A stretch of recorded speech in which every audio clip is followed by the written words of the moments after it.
Кандай кругтан качыш керек, кимге кошулуш керек, кимге кошулбаш керек. Биринчиден, бетиңе айтпаган достон кач.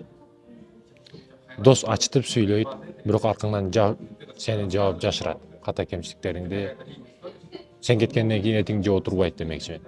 Айтайын дегеним, бетке айткан достун өтөрү жок. Бетиңе айтат. Өзүңүн чөйрөңдө бир дасторкондун алдында эмес, сени чекеге чакырып, мынтип сен мындай болуп атасың, мындай кемчилигиң бар деп айта турган дос сенин эң жакшы досуң.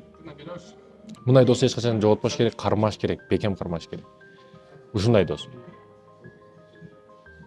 Ал эми мал мүлк барда, машина барда, үй жай барда сонун кетип аткан учурда ха деп турган жаныңдагы достор эртең жүзүңө тескери түкүрүшү мүмкүн толуктурда. Ошондуктан бетиңе айтпаган достон кач. Экинчиден, максатсыз чөйрө сени сындырат.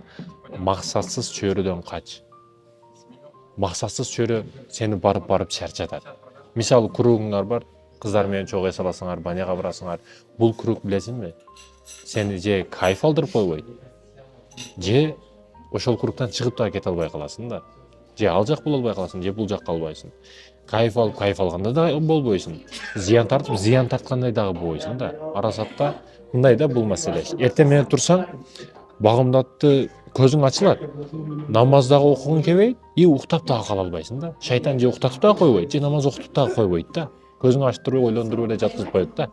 Ошол сыяктуу маселе да бул мекендешим. Ошондуктан туура эмес кругтан да качыш керек, максатсыз достордон да качыш керек, бетиңе айтпаган достордон, максатсыз чөйрөдөн качыш керек. Ушул маселелерге маани бермек эмесмин.